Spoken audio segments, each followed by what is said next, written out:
Hello guys, welcome back to Bhushan science plus YouTube channel. Bhushan science plus की YouTube channel में आप सभी का स्वागत है और मैं आयुष जैन लेके आ गया हूं आपके लिए इस बार एक नई यूनिवर्सिटी नए स्टेट के साथ में, जिसका हम लोग यहां पर नर्सिंग एंट्रेंस एग्जाम में हम लोग यहां पे वापस से फोकस करेंगे। ठीक है, ठीक है। तो यहां पे हमारे पास क्वेश्चन क्या लिखा हुआ है? Roots are modified to haustoria in.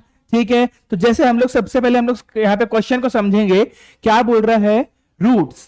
ठीक है, बोल रहा है रूट्स माने क्या? जड़। ठीक है, और मॉडिफाइड इनटू हॉस्टोरिया। ठीक है, अब हमको क्या करना है? हमको यहां पे समझना है हॉस्टोरिया का मीनिंग क्या होता है। ठीक है, तो हॉस्टोरिया क्या होता है? हॉस्टोरिया मीन्स, ठीक है, स्लेंडर प्रोजेक्शन इन रूट्स। ठीक है, अब जैसे मैंने यहां पे लिख के रखा है स्लेंडर प्रोजेक्शन इन रूट्स, इसका माने क्या होता है कि जो हमारा पौधा है, जो उसकी जो जड़ें हैं, जड़ों के ऊपर में एक ऐसा टेढ़ा मेढ़ा सा एक स्लेंडर सा बोलते हैं ना, एक कैसे थोड़ा सा मोटा सा एक ऐसा भाग उसके बाहर निकलेगा, जो कि क्या करेगा, जो कि यहाँ पे किसी जो उसका होस्ट है ना, एक तरीके से समझ लीजिए एक पैरासाइटिक प्लांट है। आपने वो वाला प्लांट के बारे में सुना होगा ना, जो कि यहाँ पे क्या मक्खियों को खा लेता है, कैसा जिसमें से जो ऐसे प्लांट है ऐसा खोल के रखता है, जैसे यहाँ पे चिपचिपा सब्सटेंस रहता है, तो यहाँ पर आकर क्या होता है, यहाँ पर आकर जैसे मक्खी बैठती है उसको धीरे धीरे करके बंद कर लेता है वो। या फिर एक पिक्चर प्लांट के बारे में आपने सुना होगा कि यहाँ पे उसके में भी ऐसे कुछ ऐसे रहता है और उसका ढक्कन ऊपर में रहता है ऐसा, या प्लांट की बॉडी ऐसे रहती है उसके ढक्कन, फिर जैसे कोई यहाँ पे इंसेक्ट आके बैठा हुआ कि ऐसे बंद हो गया उसके ऊपर में। तो यहाँ पे इसी की जड़ें, यहाँ पे इसको हम लोग बोलते हैं, जो उसकी जड़ों में से जो प्रोजेक्शन निकलते हैं, ठीक है, उसको हम लोग क्या कहते हैं यहाँ पे? हॉस्ट्रिया। ठीक है, प्रोजेक्शन माने क्या? एक तरीके का ऐसा बेल समझ लीजिए, छोटी सी बेल जैसी निकलती है। वहां पे क्या करती है ये? वहां पे इंसेक्ट्स वगैरह को यहाँ पे आके पकड़ लेती है धीरे से। तो यहाँ पे वही बोल रहा है roots are modified to haustoria in. ठीक है, हमारे पास चार पौधे कौन से यहाँ पे? कसकटा का पौधा, फिर जीमैस, तीसरा है ट्रापा और चौथा है वेंडा। ठीक है, तो यहाँ पे जितने अजीब इन सबके नाम हैं, उससे अजीब इन लोग के यहाँ पे फंक्शंस भी होते हैं। ठीक है, तो हम लोग इसको यहाँ पर ध्यान सीधा डायरेक्ट याद कैसे रखेंगे कि हम लोग इसको यहाँ पे डायरेक्ट में इसको आपका आंसर बता रहा हूं, वो कौन सा है? इसका आंसर है यहाँ पर कसकटा। ठीक है, जो कसकटा का पौधा होता है वो क्या करेगा? वहां पर उसकी जड़ों में से ऐसे टाइप की छोटी छोटी बेलें निकलेंगी, जो कि यहाँ पे क्या करेंगे, जो जमीन के इंसेक्ट्स रहते हैं ना, जो जमीन जमीन पे चलते हैं, उनको यहाँ पे क्या करेगा? धीरे धीरे करके यहाँ पे पकड़ लेगी। ठीक है, और फिर उनकी एनर्जी को वहां से वो चूसने लग जाता है। ठीक है, तो यहां पे वही बोल रहा है रूट्स आर मॉडिफाइड इनटू हॉस्ट्रिया। ठीक है, तो यहां से वो उन सबको होस्ट को अपने पकड़ लेगा। तो अब यहां पे इसका आंसर हो कसकटा। अब आप बोलोगे सर इसको याद कैसे रखेंगे? तो भाई आप इसको ऐसे समझ लो, यहाँ पे वर्ड का संधि विच्छेद कर देंगे हम। यहाँ पे इसको हम लोग बोल रहे हैं यहाँ पे कस, और दूसरा क्या? कटा। मतलब कि क्या? यहाँ पर वो जो यहाँ पे जो मतलब पौधा है, वो धीरे धीरे क्या करेगा? वो इंसेक्ट को काट देगा, वहां पे उसको मार देगा। ठीक है, कट करेगा यहाँ पे उसको, किसको? इंसेक्ट को। ठीक है, तो यहां पर इसको हम लोग बोलेंगे कसकटा। चलो इसके बारे में इसका एक्सप्लेनेशन देखेंगे। यहां पे बोल रहे हैं इन कसकटा रूट्स, यहां पे रूट्स की भाई स्पेलिंग क्या होएगी? इसकी स्पेलिंग होएगी ROOTS। ठीक है, roots are modified into haustoria. चलिए ठीक है, चलो आगे बढ़ा जाए। 32वां क्वेश्चन हमसे दोस्तों क्या बोल रहा है? बोल रहा है कि general formula for aerobic respiration is. ठीक है, माने क्या कि एरोबिक रेस्पिरेशन जो होता है, माने क्या, जो यहां पे ऑक्सीजन की प्रेजेंस में जब हम यहां पे सांस को लेना और छोड़ने का काम करते हैं, ठीक है, उसे हम लोग कहते हैं यहां पे एरोबिक रेस्पिरेशन। ठीक है, तो यहां पे हमसे क्या बोल रहा है? General formula for aerobic respiration is, माने क्या, जब हम यहां पे रेस्पिरेशन कर रहे हैं तब उसका एक फॉर्मूला बनता है। माने क्या? समझ लीजिए जैसे हमने यहां पे ऑक्सीजन लिया, हमारे अंदर ऑक्सीजन गया, वहां पे अंदर में उसका प्रोसेस हुआ, और फिर हमने यहां पे कार्बन डाइऑक्साइड छोड़ा। ठीक है, तो ये जो प्रोसेस है इसका एक फॉर्मूला होएगा। तो वही पूछ रहा है कि इस प्रोसेस का यहां पर क्या फॉर्मूला होएगा। ठीक है, तो यहां पे हमारे पास में 4 ऑप्शन है। ठीक है, पहला ऑप्शन हमारे पास क्या बोल रहा है, 6 मॉलिक्यूल ऑफ कार्बन डाइऑक्साइड। ठीक है, यहां पे आप इसको समझ लीजिए, CO2 क्या है, CO2 यहां पे क्या है, ये होता है आपका कार्बन डाइऑक्साइड। ठीक है, carbon dioxide plus 6 molecule of water. ठीक है, H2O तो सभी को पता है वाटर बोलते हैं, इक्वल्स टू C6H12O6, माने क्या, ये क्या है टोटलिटी में, इसको हम लोग बोलते हैं ग्लूकोज। ठीक है, जो हम बचपन में पीते हैं ना ग्लूकॉन डी, तो यहां पे वही होता है वो ग्लूकोज। ग्लूकोज माने क्या, C6H12O6 प्लस क्या, 6 मॉलिक्यूल ऑफ, यहां पे सॉरी 6 एटम ऑफ ऑक्सीजन। ठीक है, तो यहां पे आपका पहला ऑप्शन क्या बोल रहा है कि ग्लूकोज और ऑक्सीजन एक साथ निकलेगा। भाई ग्लूकोज को हम इंटेक करते हैं, ग्लूकोज को यहां पे निकलेगा नहीं, तो यहां पे ये ऑप्शन हो गया हमारा गलत। ठीक है, तो एक ऑप्शन तो हो गया हमारा एलिमिनेट। दूसरा ऑप्शन हमारे पास क्या बोल रहा है, हमने यहां पे लिया है ग्लूकोज प्लस का ऑक्सीजन। ठीक है,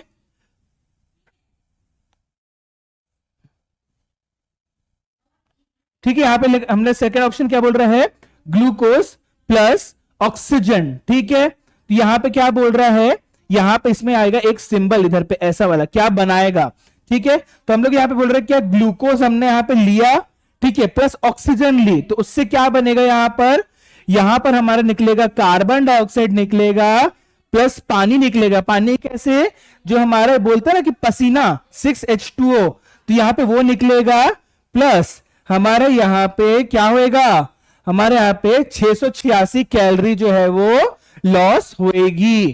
ठीक है, तो यहां पे ये एक प्रोसेस जो है इसका एक जनरल फॉर्मूला कहलाता है। ठीक है, तो यहां पे ये हुआ कि इसका जनरल फॉर्मूला, ये हुआ इसका करेक्ट आंसर। बाकी दोनों ऑप्शंस क्या बोल रहे हैं, यहाँ पे ग्लूकोज क्या बनाएगा, यहाँ पे C2H5, मतलब इथेनॉल भाई थोड़ी ना बनाएगा, यहाँ पे अल्कोहल थोड़ी ना आ रहा है, तो यहाँ पे सी ऑप्शन भी हो गया गलत। और डी ऑप्शन क्या बोल रहा है, यहाँ पे ग्लूकोज प्लस, यहाँ पे बोल रहा है प्रो इथेनॉल, यहाँ पे प्लस ATP, नहीं भाई ये वाला ऑप्शन भी नहीं होएगा। तो करेक्ट ऑप्शन हमारे पास में क्या है, ऑप्शन नंबर बी। ठीक है, मतलब क्या, ग्लूकोज को लिया प्लस ऑक्सीजन को भी लिया, तो यहाँ पे कार्बन डाइऑक्साइड निकली प्लस पानी निकला प्लस एनर्जी की भी खपत हुई। ठीक है, तो यहां पे ये चीज होएगा इसका जनरल फॉर्मूला, किस चीज का, एरोबिक रेस्पिरेशन का। ठीक है, चलो यहां पर ऑप्शन नंबर बी है इसका करेक्ट आंसर। बी का स्क्रीनशॉट ले लेंगे और आगे बढ़ेंगे। ठीक है, बोल रहा है in this formula carbon dioxide plus water and calories are released in terms of aerobic respiration. मैंने क्या, मैंने आपको बताया ना, यहां पे क्या है, कार्बन डाइऑक्साइड है प्लस पानी है प्लस यहां पे कैलोरीज है, मतलब एनर्जी है यहाँ पे वो, तो यहां पे इन दोनों को इस तरीके से निकलेगा प्रॉपरली, यील्ड खपत होगी इन सबकी ऐसा। और यहां पे क्या होगा, ये एरोबिक रेस्पिरेशन माने क्या, ऑक्सीजन की प्रेजेंस में चीजें होंगी। ठीक है, चलो 33वां क्वेश्चन यहां पे क्या बोल रहा है दोस्तों, बोल रहा है a dioecious flowering plant prevents both. ठीक है, अब यहां पे आपको ये चीज कैसे याद आएगी, 11वीं कक्षा में, ठीक है, जब हम यहां पे हमारे बायोलॉजी का 5वां चैप्टर पढ़ते हैं, तब उसमें क्या आता है, मॉर्फोलॉजी ऑफ फ्लावरिंग प्लांट।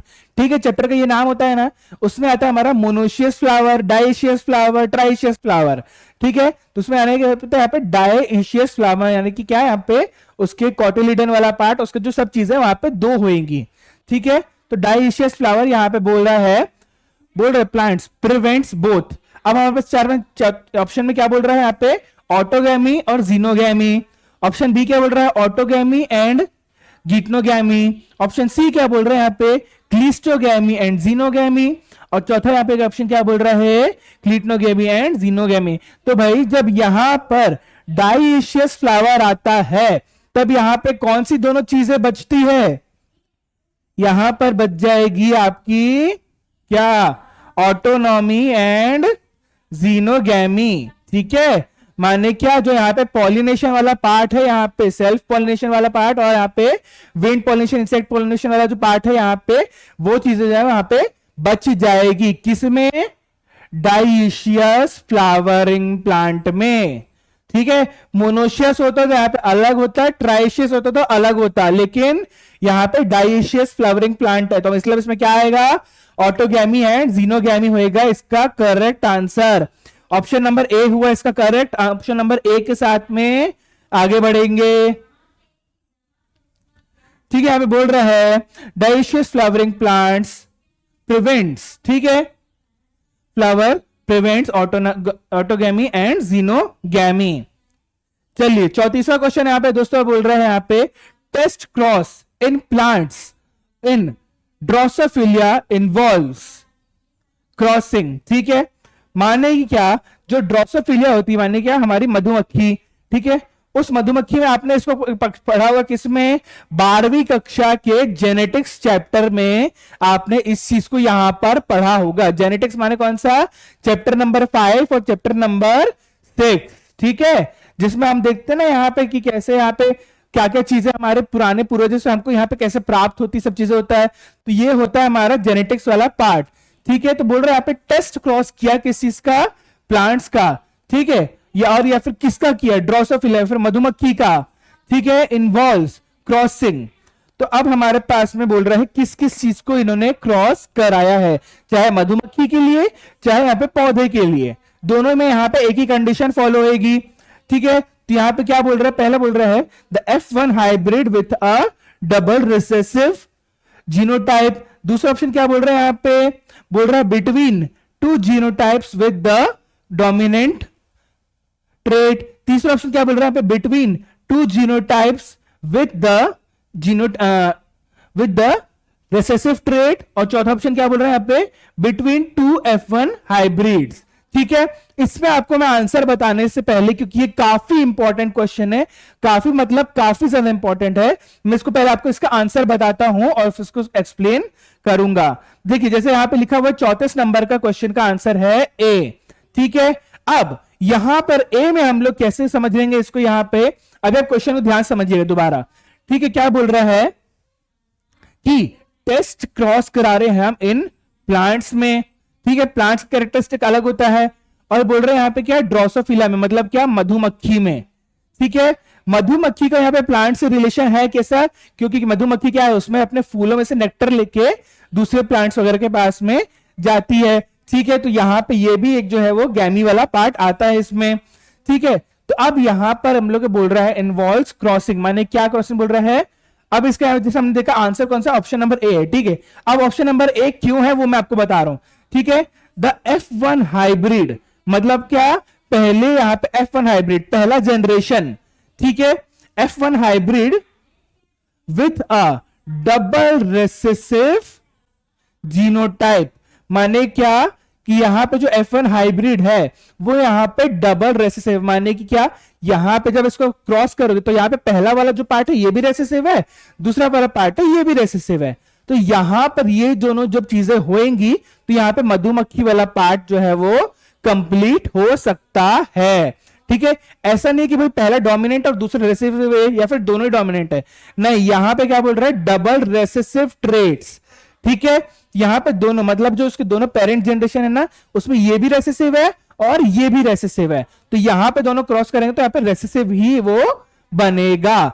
ठीक है, डोमिनेंट माने क्या, जो बड़ा रहेगा, जो मतलब सब चीजें आगे होके करेगा, और रेसेसिव माने क्या, जो छुपा रहेगा, छोटा रहेगा, जो यहाँ पे थोड़ा सा आड़ में उसके यहाँ पे जीत जाएगा। तो यहाँ पे यही केस होएगा इसका, the F1 hybrid with a double recessive genotype. ठीक है, तो ये हुआ इसका correct answer, option number A. ठीक है, यहां पे आइए, चलो हम देखते हैं, यहां पे लिखा ऑप्शन नंबर, बोले in this test cross drosophila and F1 test crossing, ठीक है, कुड बी डन इजीली। माने क्या, ये चीज जो है यहां पर इजीली जो है यहां पे कंप्लीट हो जाएगी। ठीक है, चलो 35वें नंबर के क्वेश्चन में आते हैं। बोल रहा है अ पर्सन हु इज, ठीक है, trisomic for 21st pair of chromosome is. ठीक है, माने कि जब हमारे पास, यहां बोल रहे हैं हमारे पास इंसान है, हम हमारे शरीर में क्या रहता है, 23 पेयर ऑफ क्रोमोसोम्स रहते हैं, मतलब टोटलिटी में क्या रहता है, 46 क्रोमोसोम होते हैं। ठीक है, जिसमें अलग अलग अलग अलग टाइप के पूरा सीक्वेंस चलता है, और आखिरी में क्या होता है, यहां पर होता है, अगर देखिए जैसे अगर फीमेल रही तो उसमें क्या होता है, यहाँ पे एक्स एक्स होता है, ठीक है, और मेल रहा यहाँ पे तो एक्स वाई होता है, ठीक है।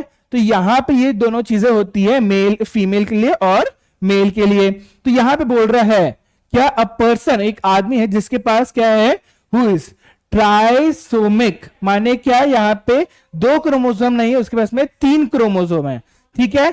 चाहे वो क्या हो सकता है, यहां पे एक्स एक्स एक्स भी हो सकता है, और यहां पे एक्स वाई वाई भी हो सकता है, या फिर एक्स एक्स और वाई दोनों का मिला के भी हो सकता है, ठीक है। तो यहां पे ये तीनों चीजें हैं। तो अब यहां पे बोल रहा है a person who is trisomic for 21st pair of chromosome is, माने क्या कि जब उसके क्रोमोसोम का जो पेयर चल रहा है उसमें जो 21वें नंबर का क्रोमोसोम है, ठीक है, अगर उसमें यहां पे 3 क्रोमोसोम आ गए हैं, ठीक है, तो वहां पे इसमें कौन सा चीज है वो कहलाएगा। समझ लो जो एक एक्स होता है ना, ये क्रोमोसोम है, ठीक है, वाई एक जो है ये क्रोमोसोम है। तो अब यहां पे समझ लो कि जो यहां पे 21वें नंबर का जो उसका बोलते हैं ना, पहला दूसरा तीसरा चौथा पांचवा छठवां छठवां, उस 21वें नंबर पे अगर यहां पर ये एक्स एक्स वाई आ गया, ठीक है, या फिर एक्स वाई वाई आ गया, तो यहां पे क्या आएगा, बट जनरली यहां पे एक्स वाई वाई जो है ये चीज जो है ये नहीं होती है, ठीक है, ये चीजें होती नहीं है। इसको मैं यहां पे नॉट लिख देता हूं, ठीक है। इसमें कौन सी सिचुएशन होती है, एक्स एक्स वाई की सिचुएशन यहां पर कहलाती है, जिसको हम लोग क्या बोलते हैं, जिसको हम लोग बोलते हैं क्लिनफेल्टर्स सिंड्रोम, ठीक है। इसमें क्या होता है, इसमें जो नर रहता है ना वो नारी में बदलने लग जाता है, ठीक है।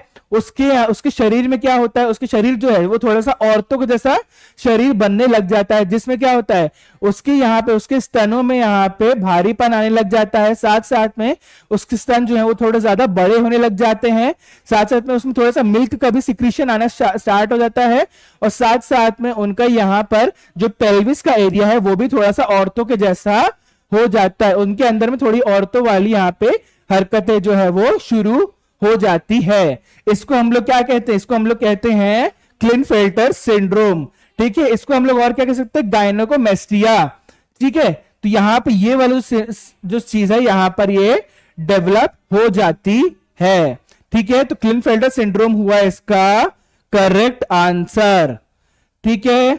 चलो आगे बढ़ा जाए।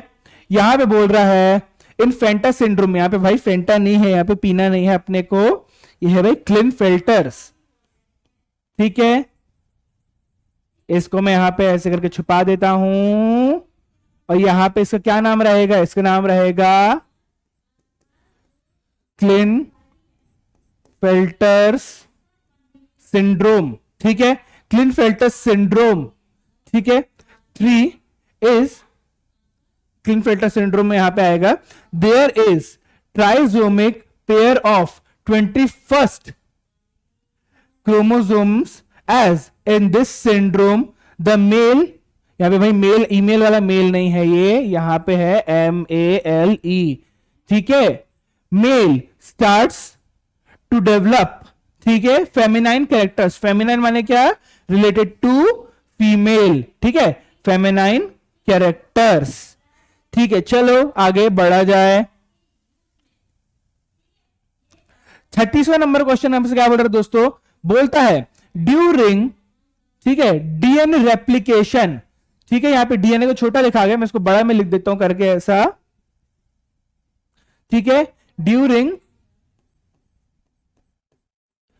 डीएनए रेप्लिकेशन, ठीक है, द एडिशन ऑफ न्यूक्लियोटाइड्स, है ना, मैंने कल यहाँ पे वीडियो में आपको बताया था ना क्या कि यहाँ पे न्यूक्लियो, पिछले वीडियो में हमने देखा था क्या होता है कि न्यूक्लियोटाइड क्या होता है, जिसमें N2 बेस होता है प्लस फॉस्फेट ग्रुप होता है प्लस एक शुगर होती है, और न्यूक्लियोसाइड में क्या होता है, यहां पर N2 ग्रुप होता है प्लस शुगर होती है, लेकिन फॉस्फेट नहीं रहता है, ठीक है। तो क्वेश्चन को समझो, यहाँ पे ड्यूरिंग डीएनए का रेप्लिकेशन माने क्या, जब डीएनए का रेप्लिकेट होता है एक और उसका यहाँ पे स्ट्रैंड बनता है, ठीक है, DNA replication, the addition of nucleotide, ठीक है, on the lagging strand occurs, ठीक है, लैगिंग स्ट्रैंड माने क्या, जो यहाँ पे लेट है, लैगिंग मतलब कि जो अकेला छूट गया है, तो जहां पे उसका जो मतलब डीएनए रेप्लिकेट होएगा, तो वहां पे क्या रहेगा, during DNA replication the addition of nucleotides on the lagging strands occurs, मतलब कहां अकर होता है ये चीजें।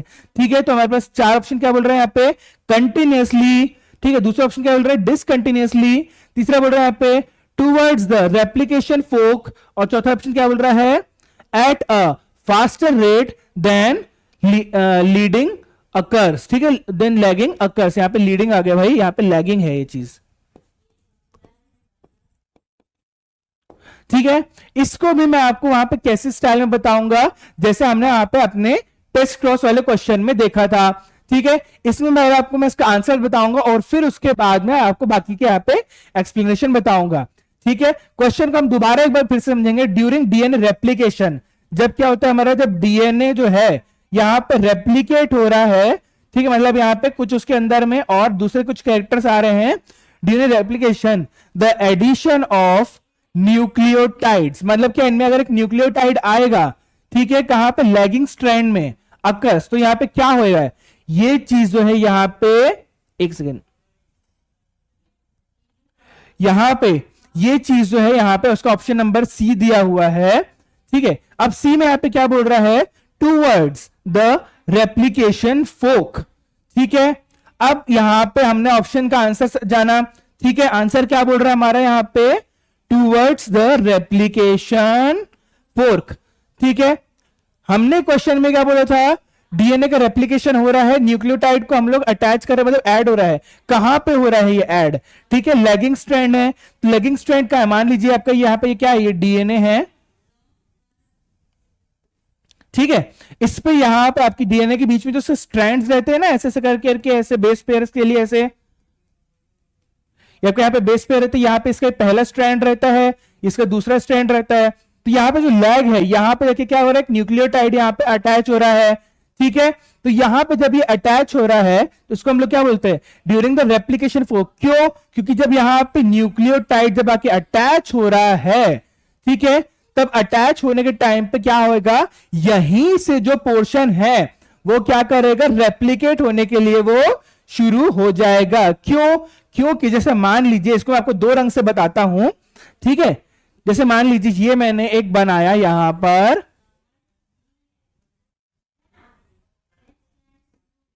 ठीक है, ऐसा है, और यहां पे मैं दूसरा रंग ले लेता हूं इस पे, सॉरी, ठीक है, इसको यहां पे मैंने दूसरा रंग ले लिया, तो यहां पे समझ लीजिए जो इसका ये वाला स्ट्रैंड है जो लैग कर रहा है यहां पे, इसी पे न्यूक्लियोटाइड अटैच हुआ है ताकि यहां से रेप्लिकेशन शुरू हुए और इसमें एक नया ट्रेड जो है वो आ जाए। ठीक है, बाकी सारा सेम है, लेकिन यहां पे एक पोर्शन जो है यहां पे चेंज हो जा रहा है, जिसके कारण क्या हो रहा है, थोड़ा सा यहां पे जो है वो अलग कैरेक्टरिस्टिक्स हमको मिल जाएगी। ठीक है, तो यहां पे इसलिए इसको हम लोग बोलते हैं यहां पे क्या, टूवर्ड्स द रेप्लिकेशन फोर्क, यहीं पे आके वो अटैच हो, यहीं पे क्या है, लैगिंग स्ट्रैंड है। ठीक है, चलो आई होप ये चीज आप लोग समझे होंगे। आगे देखते हैं। ठीक है, बोल रहा है यहां पे इन द एप्लीकेशन फोर्क, ठीक है, एप्लीकेशन नहीं भाई, यहां पे रेप्लीकेशन है, ये है यहां पे REP रेप्लीकेशन। ठीक है, in the replication fork the DNA replication through lagging strand occurs. ठीक है, कहां पे अकर होता है, ये आता है आपका फोर्क में। ठीक है, फोर्क में ये चीज होएगी। चलो आगे बढ़ा जाए। आगे यहां पे 37वां नंबर क्वेश्चन क्या बोल रहा है, यहां पे the preserved fossil remains of periphix show that. ठीक है, क्वेश्चन को यहां पे फिर से हम लोग ध्यान समझेंगे, इसका मैं कलर यहां पे बदल देता हूं आप लोग के लिए वापस से। ठीक है, इसको हम लोग व्हाइट रख देते, चलो ठीक है। अब क्वेश्चन को यहां पे समझिए, द प्रिजर्व्ड, ठीक है, क्या है यहां पे, प्रिजर्व्ड माने क्या, संजो के रखना, प्रिजर्व्ड फॉसिल, पुरानी हड्डियां, ठीक है, फॉसिल रिमेन्स ऑफ, मतलब किसकी हड्डियां, रिमेन्स ऑफ आर्चा टेरिक्स। ठीक है, आर्कियोप्टेरिक्स, इसको हम लोग क्या बोलेंगे, आर्कियोप्टेरिक्स। आर्कियोप्टेरिक्स, ठीक है, आर्कियोप्टेरिक्स एक ऑर्गेनिज्म था। तो इसकी जो पुरानी हड्डियों को हमने जो संजो के रखा है, वो हड्डियां हमको क्या दर्शाती है? शो दैट वो हड्डियां जो वो फॉसिल है, जो उसका पुराना मलबा है, वो हमको क्या बताता है? ठीक है, पहला ऑप्शन क्या बोल रहा है? It was flying reptile from the Permian, ठीक है, सॉरी रीमेन यहां पे आएगा, प्रीमेन नहीं आएगा, परमेन पीरियड, ठीक है। दूसरा यहां पे क्या है? यहां पे ऑप्शन क्या है? Reptiles gave rise to birds during the Jurassic period. तीसरा ऑप्शन यहां पे क्या बोल रहा है? It was a flying reptile in Triassic period. और चौथा ऑप्शन क्या बोल रहा है यहां पे? Reptiles gave rise to birds during the Permian period. ठीक है, तो अब चारों ऑप्शंस को हम लोग यहां पे फिर से एलिमिनेशन मेथड जो है वो हमारा यूज करेंगे। ठीक है, एलिमिनेशन मेथड में हमारे पास में चार ऑप्शन क्या दिया? पहला वाला बोलता है हमारे पास में इट वाज फ्लाइंग रेप्टाइल। नहीं भाई, यहां पे फ्लाइंग रेप्टाइल नहीं था, ये यहां पे एक नॉर्मल लैंड रेप्टाइल था। ठीक है, तो यहां पे जो ये ऑप्शन हो गया हमारा पहले ही कट। ठीक है, ये जो था यहां पे ये उसको हम लोग बोलते हैं कि इसको आप समझ लो रेप्टाइल। ठीक है, यहां पे ये रेप्टाइल है। ठीक है, it was a flying reptile from a premium period. नहीं भाई, यहां पे ये ऑप्शन गलत हो गया। सेकंड ऑप्शन क्या बोल रहे हैं? Reptiles gave rise to birds, ठीक है, ड्यूरिंग जुरासिक पीरियड। हां जी, ये होएगा हमारा यहां पर करेक्ट आंसर। ठीक है, तो ये यहां पर करेक्ट आंसर क्यों होएगा? क्यों? क्योंकि ये जो हमारा ऑर्गेनिज्म था, ये यहां पे कैसा था? थोड़ा सा लैंड में भी चलने वाला था और बाकी यहां पे ये आपका फ्लाई भी जो कर सकता था। तो यहां पर जुरासिक पीरियड जिसकी आपने पिक्चर देखी होगी यहां पर, जुरासिक पार्क, ठीक है, तो ये जो पिक्चर थी ये बहुत यहां पर बोलते एक बहुत इंटरेस्टिंग पिक्चर थी, जिसमें क्या था? डायनासोर्स यहां पर पूरे तरीके से मतलब उस जमाने में यहां पे बहुत सारे डायनासोर्स जो है वो हुआ करते थे। ठीक है, तो यहाँ पे एक अलग सी ऐसे टाइप के रेप्टाइल्स भी थे जो कि उड़ भी सकते थे और जो डायनासोर की तरह यहाँ पर एक्ट भी करते थे और यहाँ पर और लैंड में भी चल जाते थे। तो जब इनका एवोल्यूशन हुआ, मतलब कि जब इनके अंदर में विकसित हुए ये लोग यहाँ पर, ठीक है, तो यहाँ पे क्या बन गए? ये जो रेप्टाइल था ये पूरे से क्या हो गए? ये यहां से पूरे से गिव राइज टू बर्ड्स। यहाँ पे ये चिड़िया जो है वो इनको यहाँ पे एक तरीके से चिड़िया को उन्होंने प्रजनन करवा दिया, मतलब कि यहाँ पे डेवलप करा दिया। किसमें? चिड़ियों के फॉर्म में। ये जो रेप्टाइल्स थे वो चिड़िया बन गए। कब बन गए? जुरासिक पीरियड के दौरान। ठीक है, जुरासिक पीरियड के दौरान ये लोग यहाँ पर चिड़िया में बदल गए थे। तीसरा ऑप्शन क्या बोला था यहाँ पे? It was a flying reptile. नहीं भाई, यहाँ पे ये चीज था ही ना। उसके बाद में यहाँ पे बोल रहे reptiles give rise in Permian period. नहीं भाई, ये भी चीज यहां पर नहीं आई। क्यों? क्योंकि आई थी कहां पर? ये आई थी जुरासिक पीरियड में। ठीक है, और आपको यहां पे एक और चीज समझाता हूं। जब कहीं भी आखिरी में RYX आए या फिर REX आए, ठीक है, तो मतलब समझ लेना ये जो पार्ट क्या है, यहां पे ये डायनासोर का यहां पे इसको हम लोग एरा कहते हैं। क्यों? जैसे आप लोग ने जब देखा होगा, जैसे कि बहुत एक कॉमन बोलते ना कि एक वो है हमारा ऐसा डायग्राम जिसमें कैसा, इसमें आपने देखा होगा कि ऐसे एक यहां पर है डायनासोर,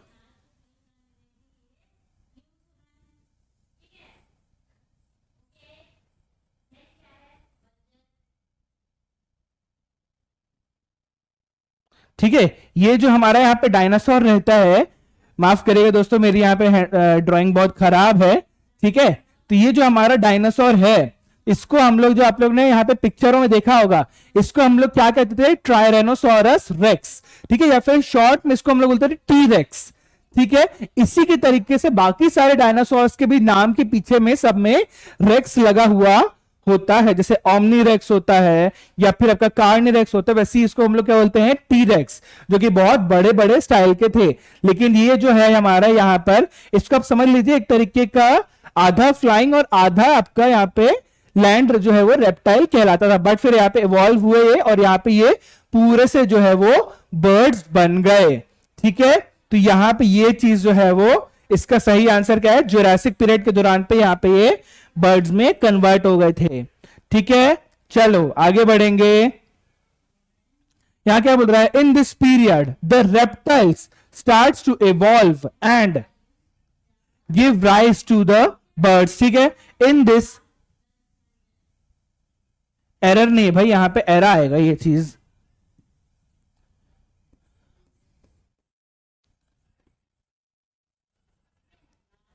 इन दिस एरा, ठीक है, dinosaurs used to be the prime eating carnivores. माने क्या, यहां पे क्या होता है, इस यहां पे ये जो एरा था किसका, जुरासिक एरा, यहां पर जो डायनासोर्स थे इसको यहां पे प्राइम ईटिंग कार्निवोर बोलते थे। मतलब कि क्या, यहां पे कोई ज्यादा शेर चीता वाला पार्ट जो था उतना ज्यादा था नहीं, यहां पे डायनासोर्स थे जो सबसे बड़े कार्निवोर होते थे, जो कि यहां पे मांसाहार के तरीके से काम करते थे। और भी डायनासोर्स होते जो कि यहाँ पे नॉर्मल रेप्टाइल्स होते थे, यहाँ पे वेज खाना, वो यहाँ पे घास फूस खाना ज्यादा प्रेफर करते थे। इसी कारण यहाँ पे जो कुछ डायनासोर्स थे वहां पे जो मतलब घोड़े की तरह थे, वहां पे घोड़े इवॉल्व हो के यहाँ पे जिराफ भी बने थे, और यहाँ पे कुछ डायनासोर थे वो छोटे छोटे इवॉल्व होके थोड़े से यहाँ पे आपके नॉर्मल एनिमल्स में भी कन्वर्ट हुए थे।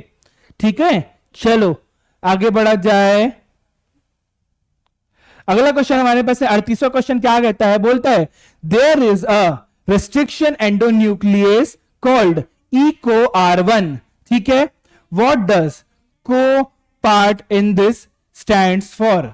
ठीक है, माने क्या, यहां पर आपके पास में एक एंजाइम है, उसको हम लोग क्या बोलते हैं, रेस्ट्रिक्शन एंडोन्यूक्लियस। ठीक है, EcoR1, ठीक है, या फिर 1 इसको पूरा में बड़ा लिख लो। तो बोल रहा है EcoR1 में से जो को है वो क्या कहलाता है। ठीक है, यहां पर दोस्तों इसके को के ना यहाँ पे दो एंजाइम जो है वो आंसर्स हो सकते हैं। एक इसका यहाँ पे कोलाई भी आंसर होएगा, और एक इसका आंसर क्या होगा, यहाँ पे कोएंजाइम भी इसका आंसर रहेगा। क्यों, क्योंकि यहां पर अलग अलग टेक्स्ट बुक्स में यहाँ पे अलग अलग जो है वो आंसर्स कहलाते हैं। क्यों, क्योंकि कोलाई जो रहते हैं यहाँ पे जो इकोलाई वाला पार्ट रहता है, यहाँ पे माइक्रो ऑर्गेनिज्म भी रहता है, और जो यहाँ पे रेस्ट्रिक्शन न्यूक्लियस है तो यहां पर ये चीज आपका कोएंजाइम भी रहती है। लेकिन अगर बात करी जाए हमारे इसकी, तो ये हमारा होना चाहिए करेक्ट आंसर। हालांकि इसमें यहां पे बुक्स वगैरह में जो कोलाई है उसको सही बताया गया है, लेकिन इसका कोएंजाइम जो है वो सही आंसर रहता है। तो ये जो हमारा एंजाइम है ये क्या काम करता है, ये काम करता है कटिंग का। इसको हम लोग बोलते हैं मॉलिक्यूलर सीजर्स। माने क्या, इस एंजाइम को हम लोग जहां पर डालेंगे, जिस डीएनए के स्ट्रैंड पे डालेंगे, वहां पे क्या करेगा, वहां से उस हिस्से को काट देगा, और उसके बाद में हम यहां पर नया स्ट्रैंड को लेके वहां पे उसको चिपका देंगे। किसके साथ में, लाइगेज एंजाइम के साथ में। ठीक है, लाइगेज एंजाइम क्या करता है, यहाँ पे उसमें स्टिकी रहता है तो वहां से उसको चिपका देता है। तो यहाँ पे चिपकाने के बाद में वो उसको यहाँ पे एक नया स्ट्रैंड की तरह डेवलप करवाएगा। ठीक है, तो यहां पे भले इसको कोलाई आंसर दिया रहेगा, लेकिन इसका असली आंसर यहां पे रहेगा कोएंजाइम। ठीक है, चलो आगे बढ़ेंगे, इसका एक्सप्लेनेशन देखते हैं। यहां पे इसका आंसर ए बोल रहा है, पर मैंने इसको यहां पे जानकर इस चीज को इंक्लूड नहीं करी, क्योंकि इसका आंसर यहां पे कोलाई रहेगा, या सॉरी कोएंजाइम यहां पे रहेगा। बोल रहा है restriction nucleus is that enzyme which is responsible for molecular cuttings. मतलब क्या, इसको हम लोग मॉलिक्यूलर सीजर्स बोलते हैं, मतलब कैंची की तरह यहां पे काट सकता है उस एंजाइम को, सॉरी उस एंजाइम की मदद से हम लोग इसको, किसी भी डीएनए के स्ट्रैंड को। ठीक है, चलो आगे बढ़ा जाएगा। यहां पर 39th क्वेश्चन दोस्तों हमसे क्या बोल रहा है ऑर्गेनिजम्स कैपेबल ऑफ, ठीक है, maintaining constant body temperature are known as. यानी क्या, कि ऐसे ऑर्गेनिजम्स जो कि क्या अपने बॉडी की टेम्परेचर को मेंटेन रख सकते हैं, उनको हम क्या बोलेंगे। उसके बाद हमारे पास 4 ऑप्शन कौन से हैं। पहला ऑप्शन क्या है हमारे यहाँ पे, कन्फर्मर्स, सॉरी, दूसरा ऑप्शन क्या बोल रहे हैं यहाँ पे, स्टेनोथर्मल, तीसरा ऑप्शन क्या बोल रहे हैं यहाँ पे, पोइकिलोथर्म्स, और चौथा ऑप्शन क्या बोल रहे हैं यहाँ पे, क्या नाम है, होम्योथर्मल्स। ठीक है, तो यहां पर इसका यहां पे आंसर कौन सा रहेगा, इसका आंसर यहां पे रहेगा होम्योथर्मल्स।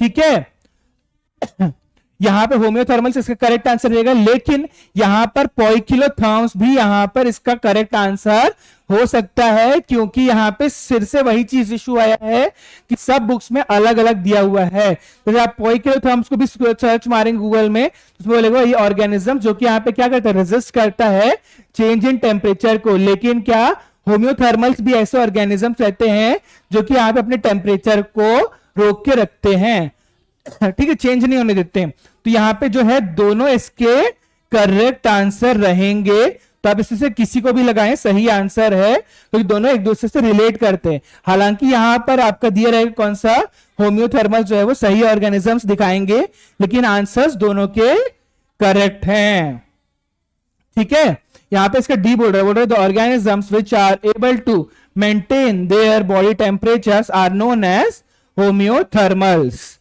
ठीक है। चलिए आखिरी क्वेश्चन में आते हैं हम लोग। हमारे यहाँ पे बोल रहा है CH3CHO and C6H5CH2CHO can be distinguished chemistry bye, माने क्या कि ये जो दो फॉर्मूला है इनकी यहाँ पे केमिस्ट्री है वो कैसे बदलती है, ठीक है। आप बोलोगे सर आप तो यहाँ पे नर्सिंग एप्टीट्यूड पर आ रहे हो, तो यहाँ पे हम लोग केमिस्ट्री कैसे है भाई, यहाँ पे नर्सिंग में कभी कभी से थोड़ा बहुत केमिस्ट्री का भी पार्ट आ जाता है, ठीक है। अब यहाँ पे हमारे पास हम क्या बोल रहे हैं, दो फॉर्मूले दिए हुए हैं, दोनों फॉर्मूले को हम लोग अलग अलग कैसे करेंगे। बोल रहे हैं यहाँ पे पहला ऑप्शन क्या बोल रहे हैं यहाँ पे, बेनेडिक्ट्स टेस्ट है, क्या ये यहाँ पे बेनेडिक्ट्स का रिएजेंट है। दूसरा क्या बोल रहे हैं यहाँ पे आयोडोफॉर्म टेस्ट है। तीसरा यहाँ पे क्या बोल रहे हैं टॉलेंस रिएजेंट टेस्ट है। और चौथा क्या बोल रहे हैं यहाँ पे फेलिंग्स सॉल्यूशन टेस्ट है। तो भाई इसका करेक्ट आंसर है, इस पे आप लोग को ज्यादा सोचना नहीं, ज्यादा दिमाग नहीं लगाना है, यहाँ पर इसका आंसर रहेगा यहाँ पे आयोडोफॉर्म टेस्ट। क्यों, क्योंकि यहां पर आपका क्या होता है एल्डिहाइड फॉर्मेशन जो है वो हो जाएगा, और साथ साथ में इसमें आयोडीन वाला जो टेस्ट, आयोडोफॉर्म वाला जो पार्ट है उससे हम लोग इस दोनों को अलग अलग कर सकते हैं, ठीक है। चलो आगे बढ़ा जाए, इसमें देखते क्या लिखा है। बोल रहा है this test is used to distinguish in between both the formulas, ठीक है, formulations as both of these formulations, ठीक है, हैव सेपरेट फंक्शंस, माने क्या दोनों के यहां पे सेपरेट फंक्शंस रहेंगे, ठीक है दोस्तों। तो अब तक के लिए हमने यहाँ पे 40 क्वेश्चंस देखे हैं, आगे की वीडियोस में भी हम यहाँ पर और क्वेश्चंस पे फोकस करेंगे, जो कि क्या यहाँ पे 19, 20, 21 सालों में यहाँ पे पूछे गए हैं। अब तक में जो हमने देखा था ये था कौन से हमारे 2023, 2022 के क्वेश्चंस थे। अब यहाँ पे हम कौन से देखेंगे 2020-21 के क्वेश्चंस को हम लोग प्रॉपरली फोकस करें, किसके लिए, यहाँ पे AMRU हिमाचल प्रदेश के लिए। तब तक के लिए दोस्तों समय की पाबंदी है, मुझे निकलना पड़ेगा, but you have to stay tuned with Bhushan science plus YouTube channel, ठीक है। Thank you.